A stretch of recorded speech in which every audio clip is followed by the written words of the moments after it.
This past week is supposed by many to be a time of serious reflection on the person and work of Jesus Christ. May mga nanood ng pelikula tungkol sa pagdurusa ng Panginoong Hesus.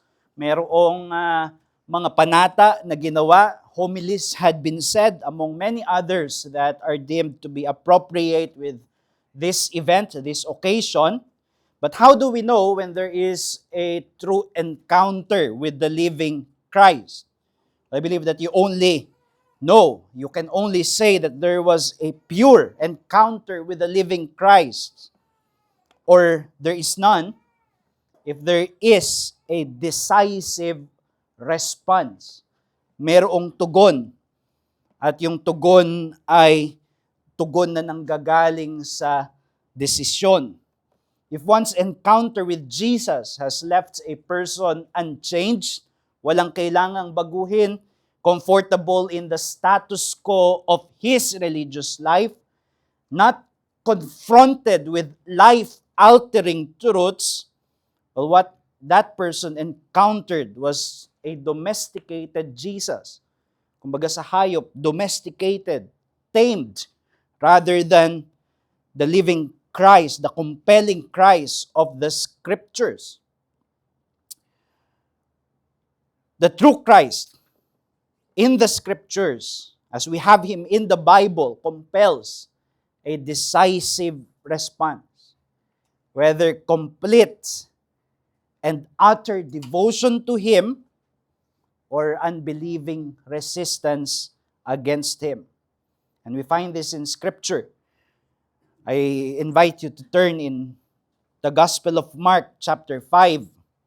We will be reading verses 14 to 20, but keeping in mind that this is part of a larger narrative or story in the Gospel of Mark. And we are taking a break just for this Sunday from our series in the book of Nehemiah in order to conclude this week's reflection of people about the passion of Christ and the resurrection of Christ.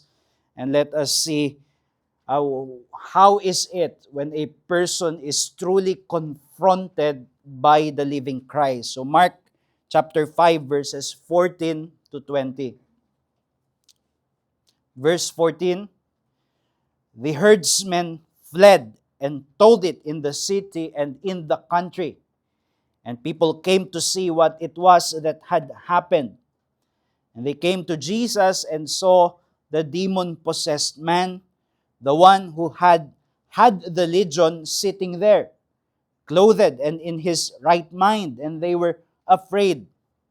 And those who had seen it described to them what had happened to the demon-possessed man and to the pigs. And they began to beg Jesus to depart from their region. As he was getting into the boat, the man who had been possessed with demons begged him that he might be with him. And he did not permit him, but said to him, "Go home to your friends and tell them how much the Lord has done for you and how he has had mercy on you." And he went away and began to proclaim in the Decapolis how much Jesus had done for him, and everyone marveled. This is the Word of God. Itong salaysay na ito ay matatagpuan sa lahat ng tinatawag na Synoptic Gospels. When we say Synoptic Gospels, these are the Gospels in the New Testament, Gospel accounts in the New Testament that resemble each other. So you have Matthew, Mark, and Luke. Hiwalay si John because John has a very different style from Matthew, Mark, and Luke. At ang tinatawag na Synoptic Gospels ay yung tatlong ebanghelyo na ito. And all of them gave us an account of what happened here, but it is Mark that gives us the most forceful account. Talagang ipinakita niya sa atin doon sa mga naunang bahagi kung ano yung malubhang kalalagayan ng lalaking ito na inaalihan ng demonyo at kung paano siya iniahon ng Panginoong Hesus sa kanyang miserableng kalalagayan. Pero ito ay bago nangyari, it it was preceded by the familiar story of Jesus calming a violent storm in a boat with his disciples. Alam din natin siguro ang salaysay na iyon kung saan ang Panginoong Hesus ay nandoon sa isang bangka at kasama niya yung kanyang mga alagad nang biglang nagkaroon ng matinding bagyo at ang Panginoong Hesus ay naghimala sa pamamagitan ng pagpapatigil ng bagyo. So it was towards this that they traveled through the boat. Dito yung destination para sa lalaking ito na inaalihan ng demonyo. They arrived here at the eastern side of the Sea of Galilee. Ito yung rehiyon ng mga tinatawag na Gerasenes, who were a Gentile population. Hindi sila mga Hudyo, pero ang Panginoong Hesus ay nagpunta rito upang mangaral sa kanila. And when they arrived in this place of the Gerasenes, the region of the Gerasenes, they met a man who was miserably tormented by an evil spirit. In fact, hindi lang isang espiritu, as the narrative progresses, nahayag that it was actually a legion of demons that torment this person. And Mark does not spare us the horrid details. Pag binasa mo yung salaysay, kung paanong itong lalaking ito, he was harming himself, kinakadena siya ng mga tao, pero kaya niyang kumawala, nandoon na lamang siya nakatira sa sementeryo, hubot-hubad, dahil wala nang magawa yung mga tao sa kanya. He was abandoned, he was in the dark, and he was in such a miserable condition. But the heart of this story is the deliverance of that man. Kung paanong ang Panginoong Hesus ay tumungo sa lugar na ito, even crossing a sea, the Sea of Galilee, in order to deliver this man from that legion of spirits who were cast out by the mere command of Jesus Christ. Of course, as a sign, alam natin na yung paghihimala ng Panginoong Hesus kung saan nagpapalayas siya ng demonyo, it points to the arrival of God's kingdom. Na yung ipinangakong kaharian ng Diyos ay dumating na dahil ang Messiah ay narito na at siya ang Panginoon ng lahat. This is His own signification. Ito yung meaning na kanyang ibinigay sa kanyang paghihimala. Sa Matthew 12 verse 28, Jesus said to the Jewish leaders, "If it is by the Spirit of God that I cast out demons, then the kingdom has come upon you." It is not intended to terminate in reflecting merely on that miracle na nakakapagpalaya si Jesus ng demonyo, but it is a sign that points to the arrival of God's kingdom that is now vanquishing forces of darkness and hell. At yan yung ipinapakita din dito. The preceding miracle, yung si Jesus, kinalma niya yung bagyo, it evoked the disciples' inquiry. Kung babalikan nyo sa dulo ng chapter 4, after he rebuked the wind and said to the sea, "Peace, be still," and the winds ceased, and there was a great calm. What was the effect doon sa mga disipulo? Sa verse 40, natakot sila. And then sa verse 41, nagtanong sila among themselves. At ang tanong nila, "Who then is this, that even the wind and the sea obey Him?" Ibig sabihin, yung himala ni Jesus has led them to the right place, to be at awe in His person, and to inquire among themselves, sino ba talaga itong kasama natin sa bangka? Maging yung kapaligiran ay sumusunod sa Kanya. And of course, it invites the answer that this Jesus is the Lord of nature. Siya ang Panginoon ng kalikasan. And He is able to command creation in order to protect His own people. His people of redemption. And then you come to this narrative where Jesus would be shown to command even demons. And therefore, an even greater question is being incited in this narrative. Who then is this that even demons obey Him? Which invites the answer. He is the Lord, even over the spirit world. The spirit world does not operate sovereignly, but under the lordship of Jesus Christ. And therefore, Jesus is mighty to deliver and to liberate those who are captive and oppressed by the forces of darkness. At yan yung puso talaga ng salaysay na ito. Ipakita sa atin na kamangha-mangha si Jesus. The narrative is pointing to that. The demons were a legion. Hindi isa lang yung demonyo na sumanib doon sa lalaki, they were a legion. Legion is a military numbering that was used then during the Roman era. Yung Roman Empire, pag binibilang nila yung kanilang sundalo, a certain amount, perhaps hundreds or even thousand, ang tawag nila doon ay legion. But here, there was no battle that ensued. Even these military hosts of, or perhaps armies of demons, are no match to Christ, who commanded them by a mere word. So there is no battle. The self-destructive habits of the man were described in this chapter, kung saan sinabi nakatira na lang siya sa sementeryo, sinasaktan niya yung kanyang sarili, nakatali siya ng mga kadena pero kaya niyang kumawala at siya ay nasa ganong miserableng kalagayan. And then at the close end of this narrative, he is presented as clothed and in the right mind.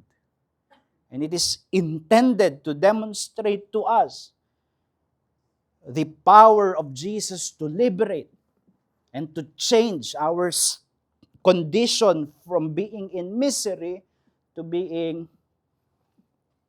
in the proper composure. Tapos pinapakita dito yung 2,000 baboy na nilipatan ng mga demonyo tapos tumalon doon sa bangin. It is intended to reveal to us the evil workforce that fled from Jesus. Ganoon karami.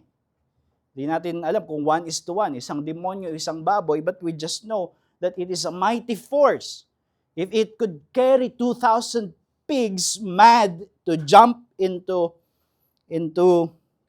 the sea, well, this is a workforce, a mighty workforce. And yet Jesus was able to command them, and they fled from Christ. In other words, no one could ignore this. Kapag nangyari ito sa inyong maliit na barangay, magiging usap-usapin ito. It would prompt a response. And it is here where I want to put the spotlight on, doon sa dulong bahagi, from verse 14 to 20, ipinapakita sa atin yung mga tao who were forced to reckon with this Jesus. Kailangan nilang tumugon. Jesus has come. And they are now demanded to make a response because they could not ignore this. This is something that you could simply close your eyes off to and hindi mo na aalalahanin. Ang katotohanan, when there is such a true revelation of Christ, it would compel a response. And what are those responses? Whatever those responses are, They cannot be neutral. And that is what I want to take as a message from this, that the force of Christ's person and work compels a response from those who are confronted. Kapag merong totoong pagpapahayag ng kung sino si Jesus sa kanyang persona at ano ang kanyang ginawa, ano ang kanyang gawa, it would compel a response. If one is confronted by the weight of such a person, a compelling person. So if he has truly and faithfully been presented to you, there is no way of ignoring him or remaining neutral about him. And therefore, brethren and friends, I invite you to find yourself in this narrative, to examine what have you done with this Jesus of Nazareth. And in this narrative, we see two opposing sides of response to his person and work. The first is the flight of the fearful, and second is the devotion of the delivered. So those are the two responses that we find in here, in our passage, and let us consider where we are. First is the flight of the fearful. Anong nangyari dito sa salaysay? There is an undeniable display of Jesus' person and power. As I've said, no one could ignore this. Jesus came into this town and it confronted the state of affairs of their everyday life. Normal lang yung kanilang buhay, araw-araw, pare-pareho yung nangyayari, and then suddenly this Jesus confronted them and they have to respond. They cannot deny it. But then we find that the people here would have none of it. Ayaw nila.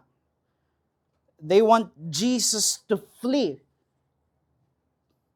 They learned his power, which points to his person, and they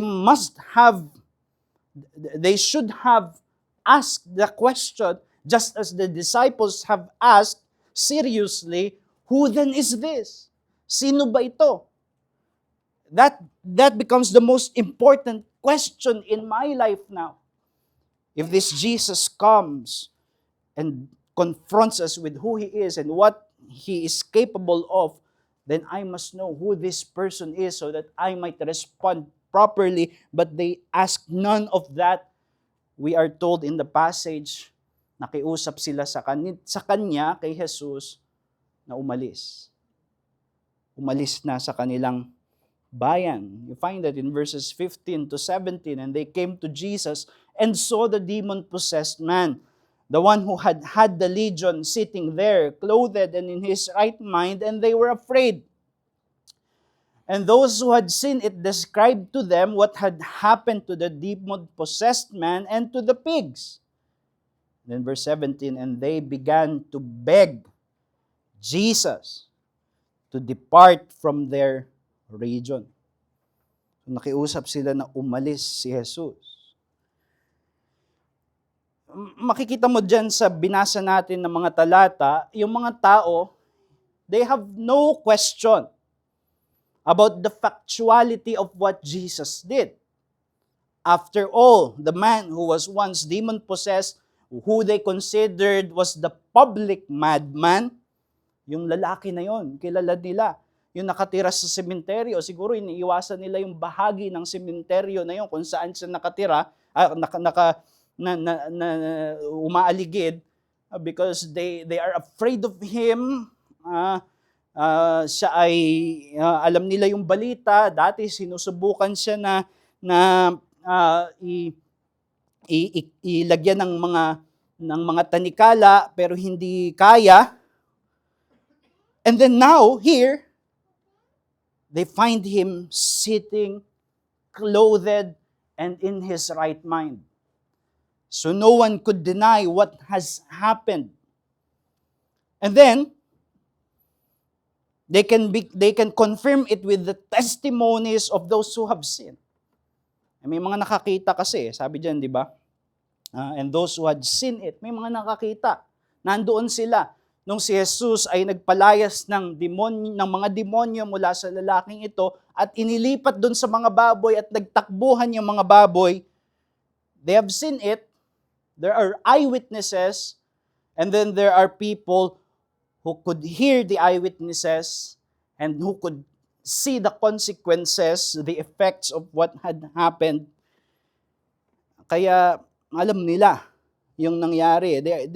They have no question about the factuality of what Jesus did. This has indeed happened in our town. There are people who heard it, and we have seen the effects. Pero anong naging dulot sa kanila? Natakot sila. They were afraid, we are told in the passage. They came to Jesus, they saw the demon-possessed man, and they were afraid. Natakot sila. Why? For they are now faced with something which they don't understand and possibly filled with life-altering significance. If you follow this through, kung nangyari talaga to at hindi natin ma-deny, and we follow it through with questions such as, who is this Jesus? And what should be my response to Him? Well, it might lead them to answers that would change their lives at an instant. But they would have none of that. Therefore, we are told that they began to beg Jesus to depart from their region. Well, it is not wrong that they were afraid. The disciples in chapter 4, verse 41, sabi doon, and they were filled with great fear and said to one another, who then is this? Natakot din sila, pero it incited them to ask the question about who this Jesus is. But here, they don't want to even begin asking that question. And they were afraid, and so they begged Jesus to depart. Umalis na siya doon sa region na yon. Huwag ka nang babalik. The Gerasenes could not endure it. The Gerasenes could not tolerate the weights of this Jesus, His person, and His demands. And therefore, like the legion of demons who've come to recognize Jesus, and yet they were tormented by His presence, so did the Gerasenes. Pangalawa na sila na nagbeg dito, kasi sa una, sa verse 12, basahin nyo sa 5 verse 12, and they begged Him, saying, send us to the pigs and let us enter them. Sino yon? Yung mga demonyo. Gusto nilang lumayo kay Jesus, and they were begging away from Christ to go to the pigs and run away. And so, the second group of people to beg here are these Gerasenes, and they don't want to have anything to do with Jesus. And therefore, we learn from here that the unbelieving heart, when confronted with the person of Christ, would seek to escape the call of discipleship. Ayaw nila, lalayo sila. Lalayo sila sa pagsunod kay Jesus, pagpapasakop kay Jesus, pagkilala kung sino si Jesus. Yan ang unbelieving na puso. At dito makikita natin, this narrative actually exposes to us the fantasy of men who imagine that they will believe and they will come to faith if only they would see a manifestation of God. Hindi ako naniniwala sa Diyos, pero pag dumating siya dito sa harap ko at magpakita siya sa akin ng kanyang mighty power, maniniwala ako. Just bring Him here. Well, here in the passage, we find that God was manifested in the flesh, and the people begged Him to leave. They want Him to depart from the region. And this is just the beginning of what people did with Christ. We know that people would even crucify God in the flesh. So, hindi totoo Yung ganong sentimiento na maniniwala ako basta dumating siya at pakita niya na siya talaga ang Panginoon ng kalikasan at Panginoon ng mga demonyo, may kakayahan, mayroong otoridad over the spirit world, I will believe him. But that is not true. And you see, before we judge the Gerasenes, what happened here, we must understand still occurs regularly today with unbelievers.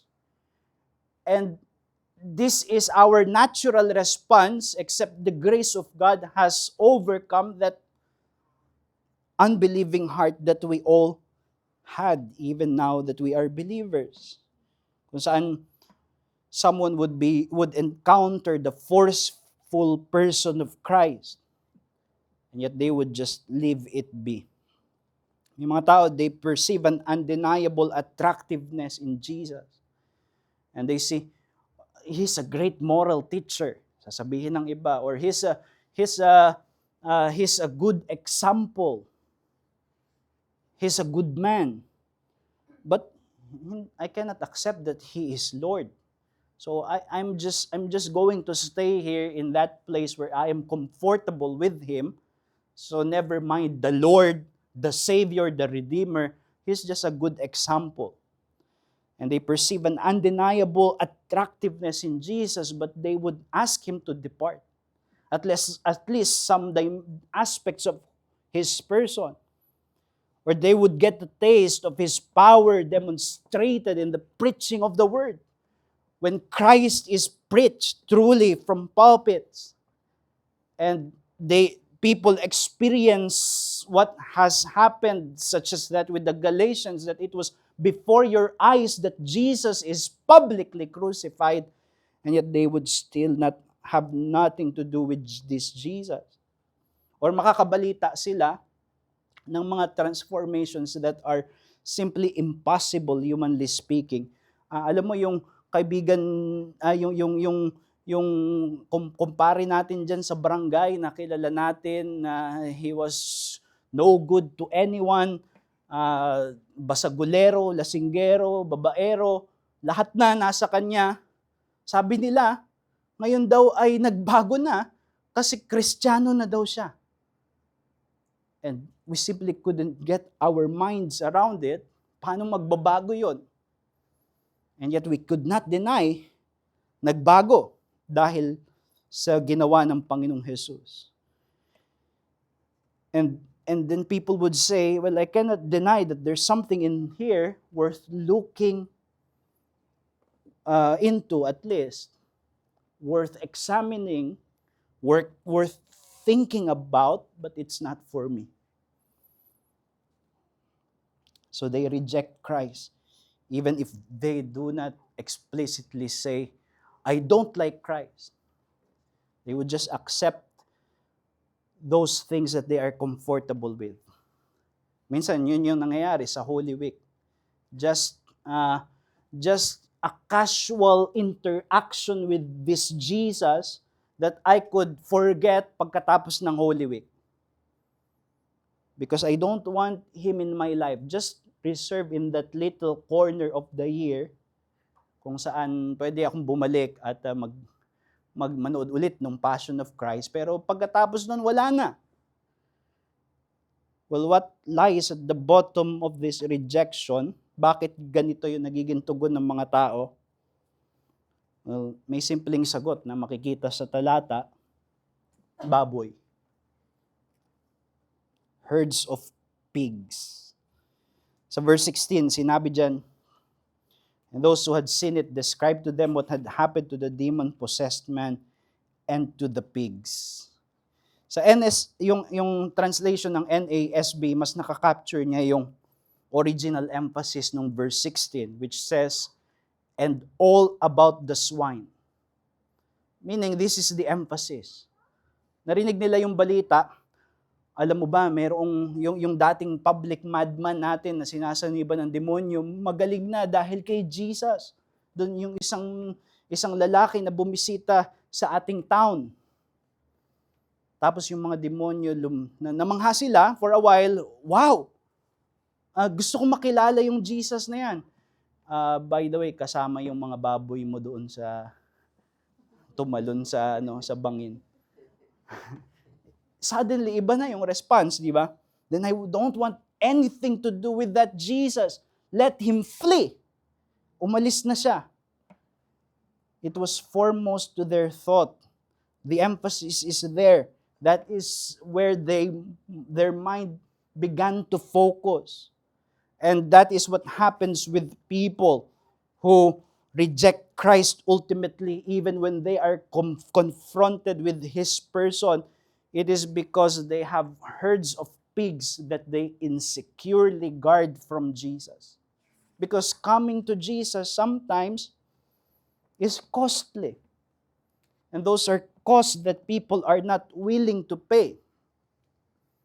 Jesus himself has said that if someone would follow him, count the cost. He comes with a cross that we need to bear daily in our lives. Pwede nating isipin, if I follow Christ, it may ask of me the source of my livelihood because it is compromised. It is perhaps immoral or whatever, or a lifestyle that I am comfortable with, or a pleasure that I enjoy but is not pleasing to this Jesus, or a relationship that I hold dear. And therefore, I will guard this from Jesus. And that is why the unbelieving heart would not come, even when confronted with who Jesus is, the factuality of what the events that surround him, his person, and his work. It is because they don't find safe around him. Actually, mayroong dialogue sa Narnia, and this is captured very well.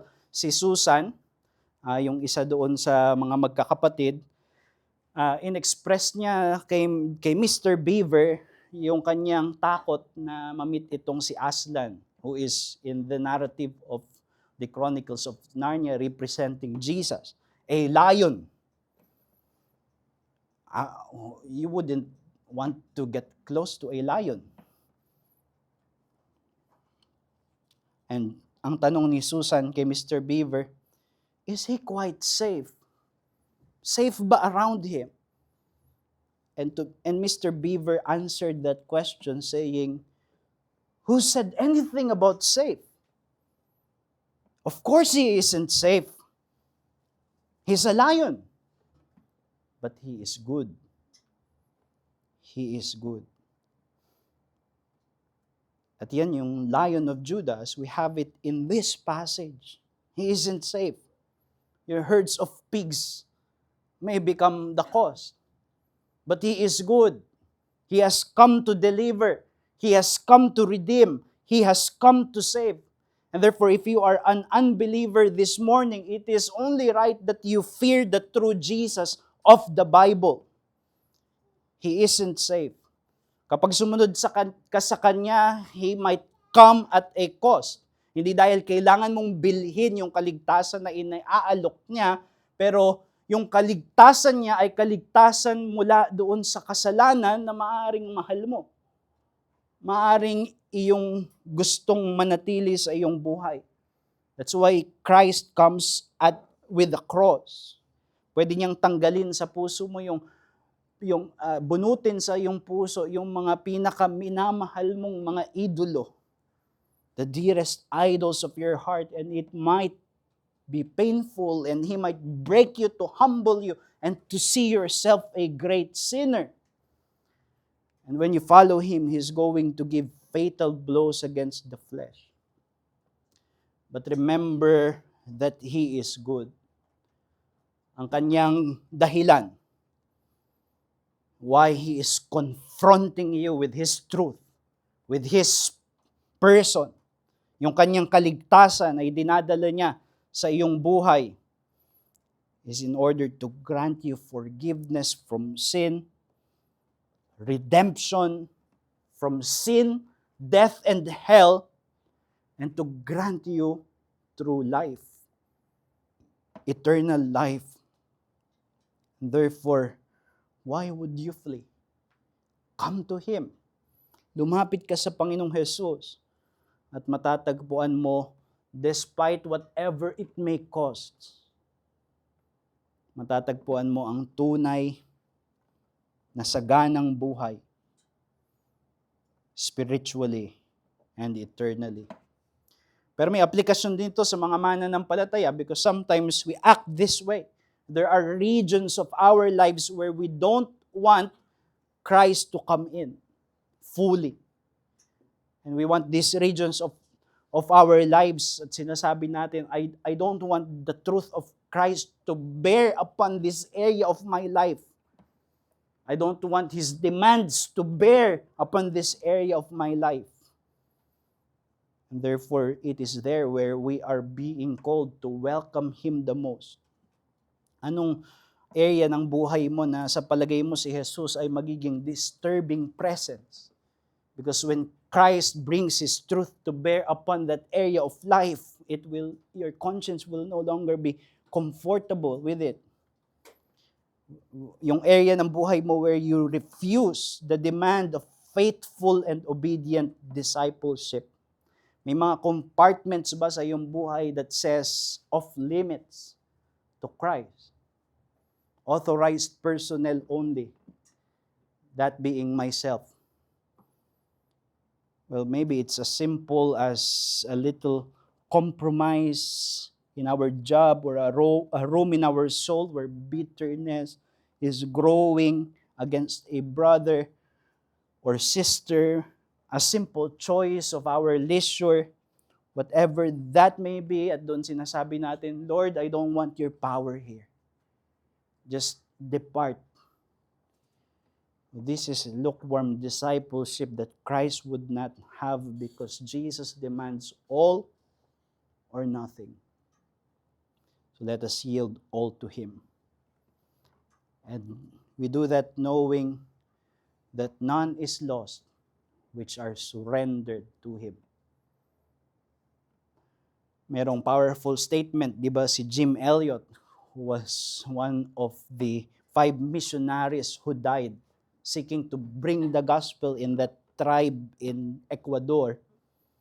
Sa kanyang journal, sinabi niya na he is no fool who gives what he cannot keep to gain what he cannot lose.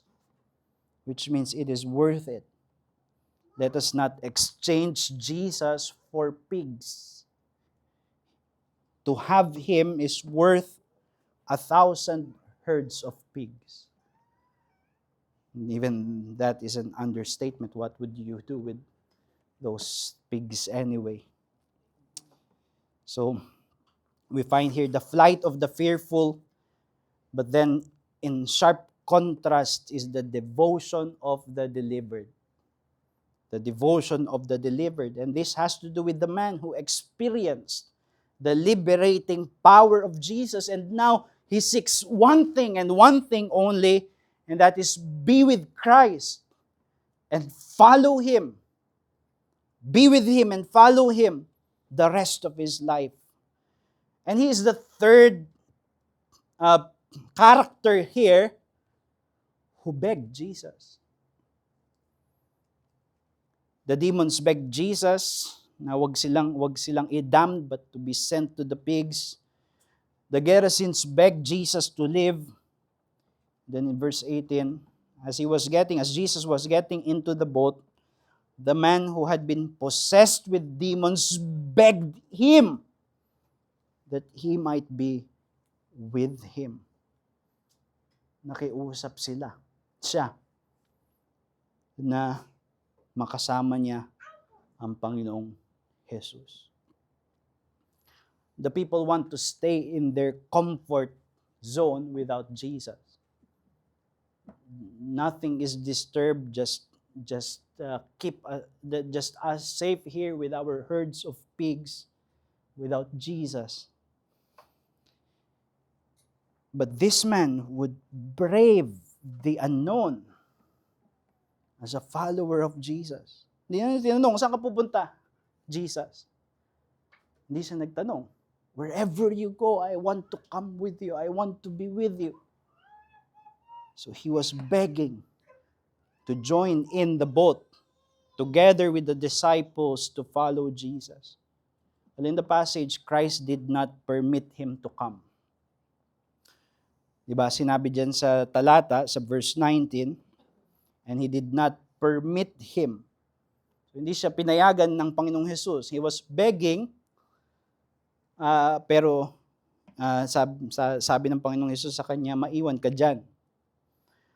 But because he was commissioned as a disciple nonetheless.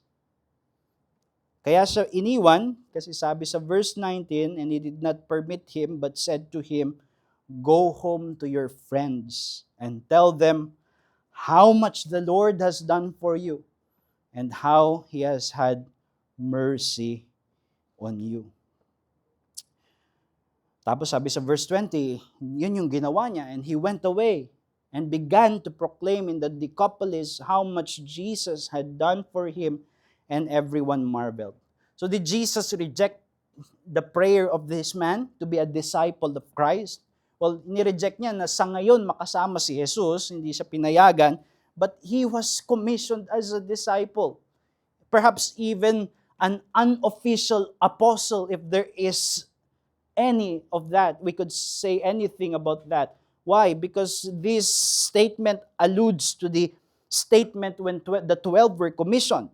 Tignan ninyo sa yung sinabi dyan sa verse 20, and he went away and began to proclaim in the Decapolis how much Jesus had done for him.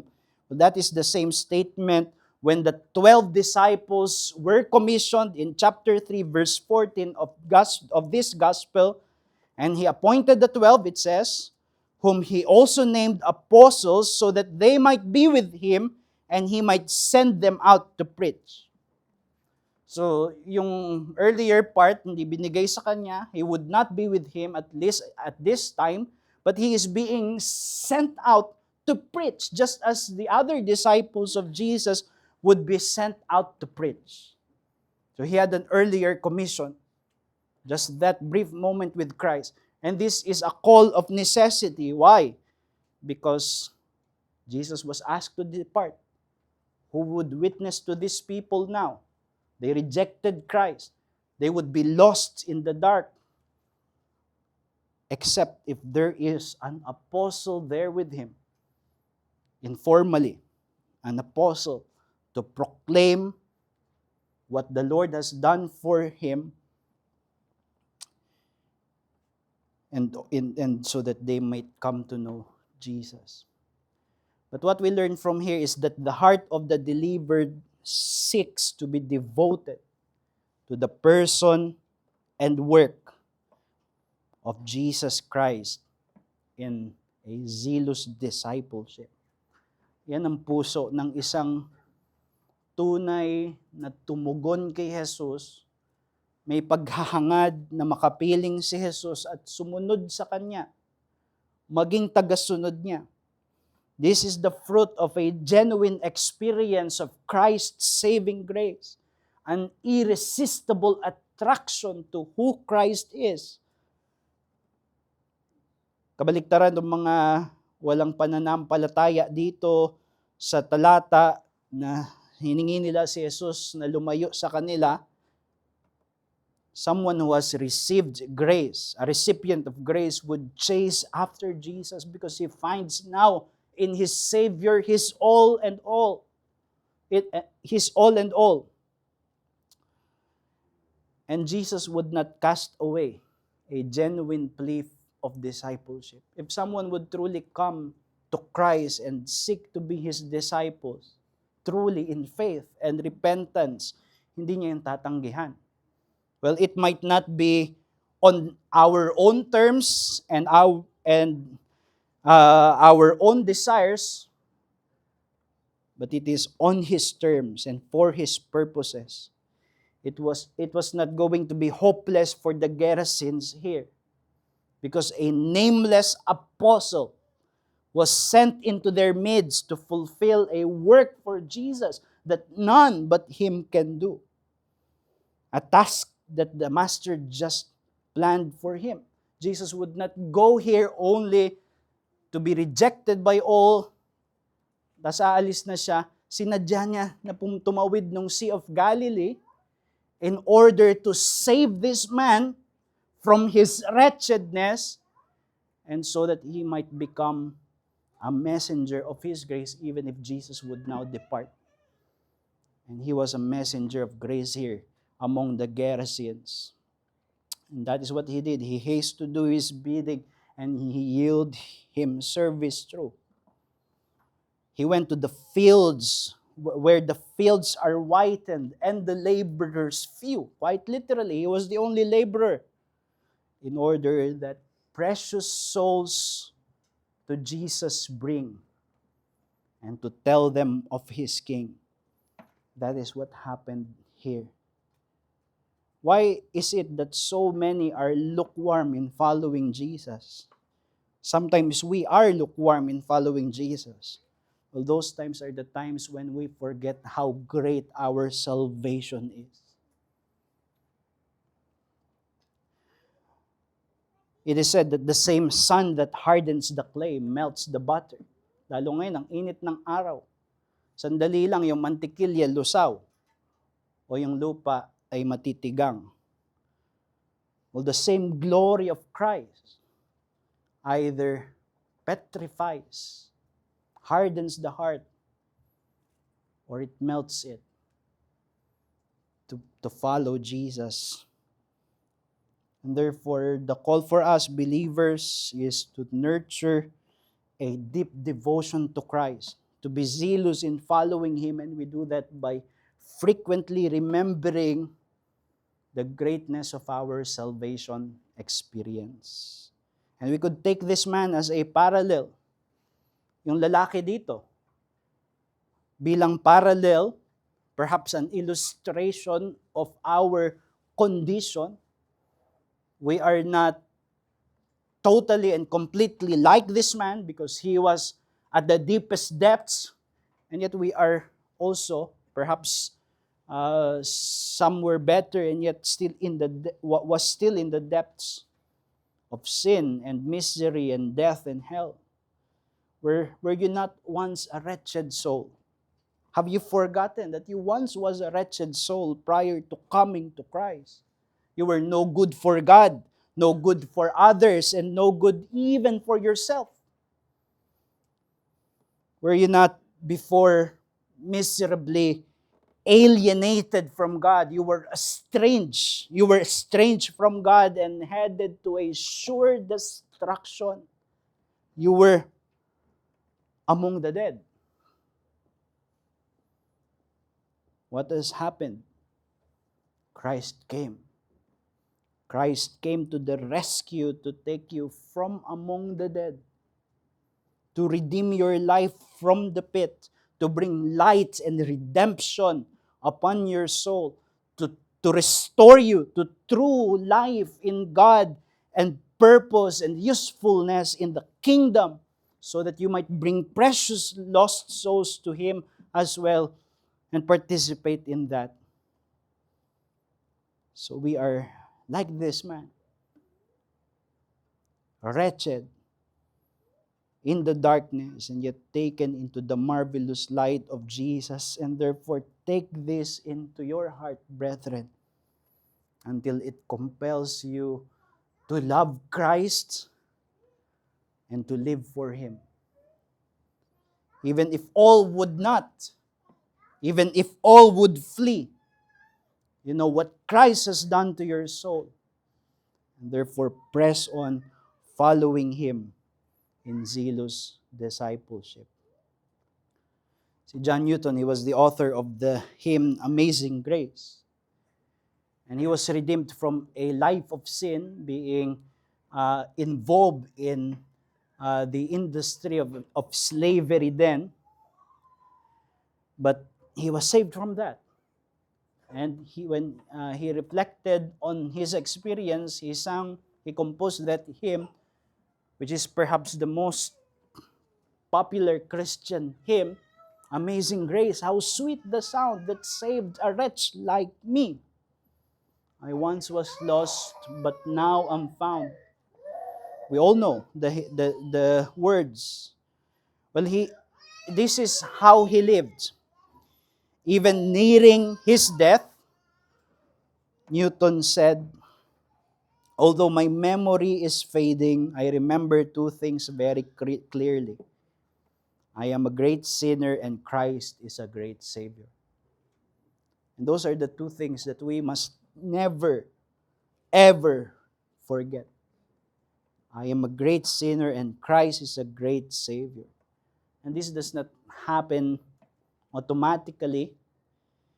For John Newton, sa attic ng kanyang study, merong nakalagay na words. Remember that you were a slave in Egypt, which is figurative of his condition. He was once enslaved by sin, but Christ has redeemed him. Well, you may not have a crisis conversion. Marami sa atin siguro ganoon. Walang ganong crisis conversion na talagang complete turn around from immorality to life in Christ. But it was no less a transfer from darkness into the marvelous light of Christ. And if you remember that, that leads to a life of zealous devotion to Jesus. Because a lukewarm response to Christ is unworthy of His person. Hindi pwedeng lukewarm. Kahit friendly lang, casual, that is unworthy of the weight and glory and majesty of His person. In Jesus, we have the impossible, the spectacular, the majestic.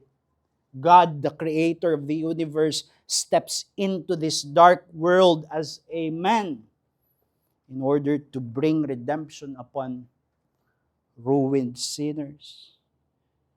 And the proper response then is to give Him our souls, our lives, and our all. Or let us give Him none. There is no neutral response that's acceptable to Him. But let us give Him our all, because what has more worth than Him? Nothing is more worth than Him. He is more than life to me. That is what we should say. The question is, will you flee from Him or will you follow hard after Him? I pray that you and I would be as this man who begged to be with Jesus. Let us pray.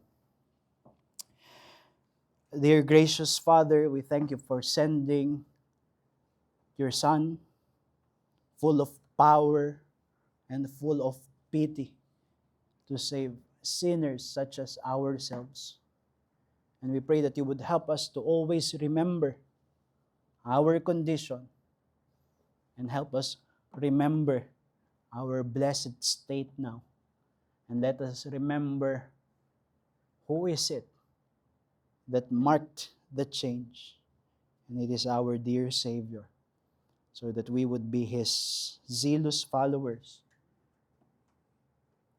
until forever.